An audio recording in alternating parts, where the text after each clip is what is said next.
Bienvenue pour les actus de ce vendredi 4 octobre. Cette semaine, on vous montre des techniques particulières. À commencer par les techniques pour allumer un feu, c'était lors des Journées du patrimoine. Les chiens d'assistance de Andy Chien apportent un appui technique mais aussi moral. Magali Sarah Leflair et Miguel Ruiz perfectionnent les derniers arrangements techniques de leur album à venir. Comment pêchaient et chassaient les premières populations sur Terre? Comment ont-ils dompté le feu? À l'Expéridrome, le temps d'un après-midi, les visiteurs ont pu découvrir la taille de silex et s'essayer au lancer de javelot par propulsion. Dans le cadre de la 36e édition des Journées européennes du patrimoine, les 21 et 22 septembre, le thème choisi cette année est « Art et divertissement ». À Niederbronn, sur le site de l'Expéridrome, des démonstrations sont proposées au public. Ici, des étudiants de l'Université de Strasbourg font découvrir les techniques et outils employés lors de la préhistoire.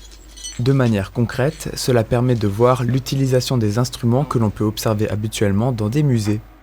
Déjà à la préhistoire, il y avait des techniques très complexes, des savoir-faire assez complexes qui se transmettaient de génération en génération pour fabriquer des armes et des outils qui étaient assez efficaces. Et souvent, c'est un savoir-faire qui s'est perdu.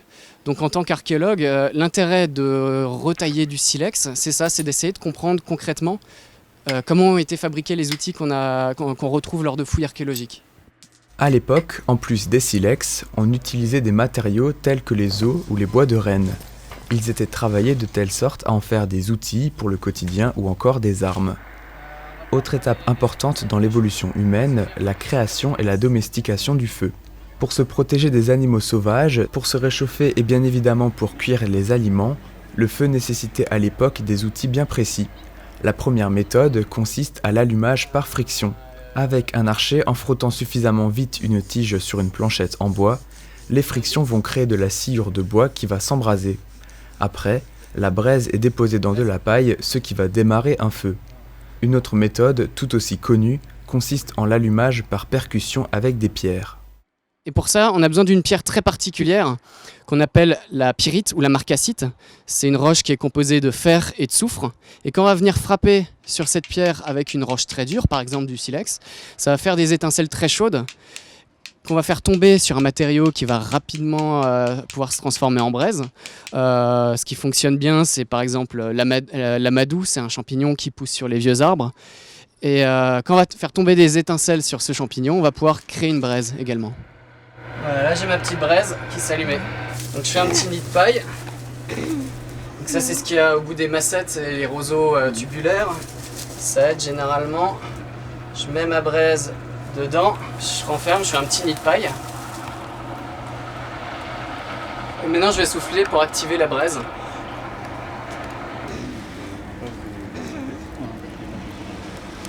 Pour finir, les visiteurs ont pu s'essayer au tir par propulsion. Cette arme a été développée pendant le Paléolithique supérieur à la fin de la glaciation, il y a environ 15 000 ans, juste avant l'invention de l'arc.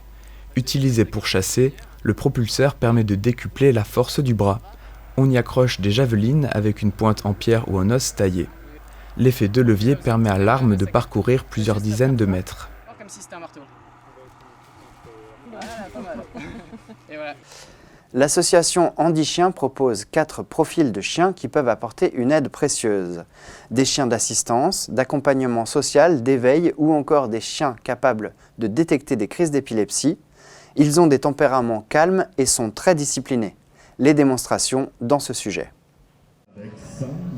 Les chiens d'assistance sont une aide précieuse, mais l'étendue de leurs capacités nécessite un long apprentissage de 22 mois et coûte 15 000 €. Encore en formation ou en retraite, ces chiens font un exercice pratique lors du lancement du Téléthon à Merzwiller. Ici, West doit chercher des chaussettes dans un placard et il sait ramasser des objets qui tombent sans les abîmer. Vous voyez que le chien ne mâche pas l'objet. L'association Andy Chien fête ses 30 ans cette année. Depuis la création, 2200 chiens ont été remis gratuitement à des bénéficiaires. Il existe plusieurs profils de chiens. Il y a le chien d'assistance pour les personnes à mobilité réduite. Donc c'est un chien qui va assister techniquement et moralement aussi une personne en situation de handicap, donc une personne en fauteuil ou marchant en béquille ou en déambulateur. Ensuite, on a un deuxième profil de chien, c'est le chien d'accompagnement social. C'est des chiens qui sont remis à des professionnels de santé ou paramédicaux qui travaillent dans des établissements type EHPAD ou des hôpitaux, des IME, des centres d'éducation pour personnes handicapées. Le troisième profil, ce sont des chiens capables de détecter l'arrivée des crises d'épilepsie. Depuis 3 ans, 7 chiens ont été formés grâce à l'expérience d'autres pays d'Europe et des États-Unis. Enfin, les chiens d'éveil, ils sont capables de créer des liens et d'entrer dans le monde d'enfants autistes. J'ai un exemple concret avec une collègue de travail qui a une petite fille autiste. Son premier mot, ça a été le nom du chien. Le chien s'appelle Doui. Elle avait dit oui pour appeler le chien. Le premier câlin, elle l'a fait avec le chien. Ensuite, ça a été transposé à sa maman. Au début, elle était en fauteuil roulant parce qu'elle avait pas trop l'envie de se lever, elle n'avait pas franchement le moral, quoi. Aujourd'hui, le fauteuil est remisé et c'est elle qui promène le chien. Et sa vie a complètement changé. Pour les parents et les bénéficiaires d'Handichien, ils nous répètent souvent il y a un avant et un après Handichien. Ça change la vie des bénéficiaires. Handichien ne manque pas de projets, mais recherche toujours des dons et des personnes pour les aider.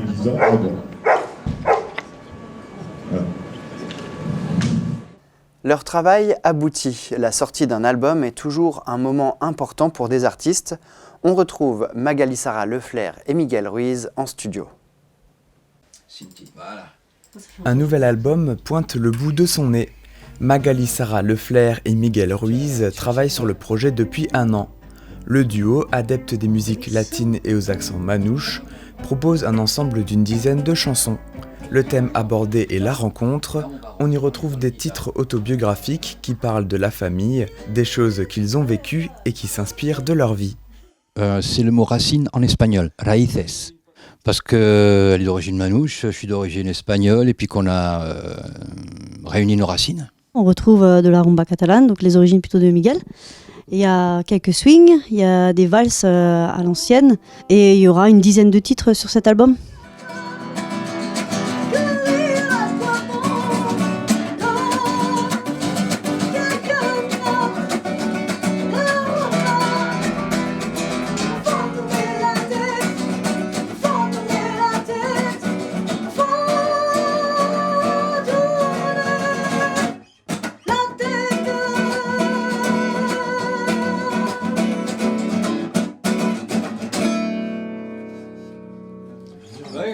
Au début, elle est arrivée avec une chanson qui parlait d'une histoire qui lui était très personnelle. Elle voulait savoir si je pouvais l'aider à développer cette chanson, à la construire, à la réaliser. Et au fur et à mesure, il y avait une autre chanson, une deuxième, une troisième. Et il y avait une chanson qui sonnait mieux en espagnol que dans le style qu'elle me proposait à l'époque. Et puis elle a dit « Ah ouais, super !» Et donc c'est comme ça qu'il y a des chansons qui sont devenues des valses, d'autres qui sont devenues très rumba catalane, et d'autres plus swing, d'autres plus manouches, etc., etc. Chaque chanson a son propre univers. Le duo préfère donner une certaine maturité, quitte à jouer un morceau pendant 2 à 3 ans avant de l'enregistrer. Parmi tous ceux présents dans l'album, on y retrouve Cinti, une chanson en manouche plus particulière avec des parties qui sont sifflées. Cinti, ça veut dire gitan. Et cette chanson, elle parle en fait de la vie des gitans à l'époque, quand ils voyageaient en roulotte. Comment ça se passait, où est-ce qu'ils passaient, comment ils fabriquaient le panier, des choses comme ça. C'est très nostalgique comme titre. Magali Sarah et Miguel arrivent à la phase finale de la création de l'album, qui devrait sortir à l'automne. Ils participeront aussi à de nombreux concerts dans le secteur. Toutes les dates sont disponibles sur leur site internet et sur les réseaux sociaux.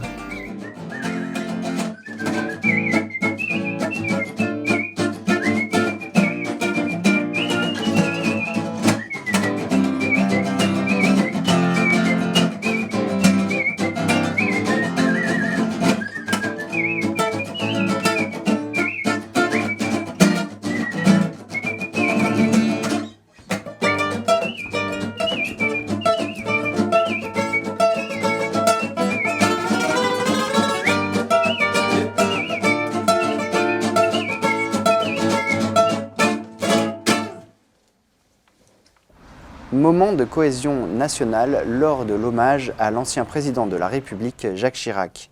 Dans toute la France, lundi à 15h, et devant cette mairie qu'il avait lui-même inaugurée le 28 février 1978, les agents de la ville observent une minute de silence.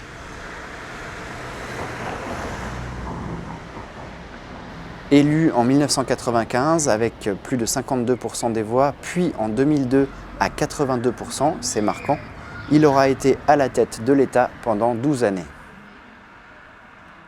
Avant de conclure, on vous informe de cette enquête du département pour les automobilistes.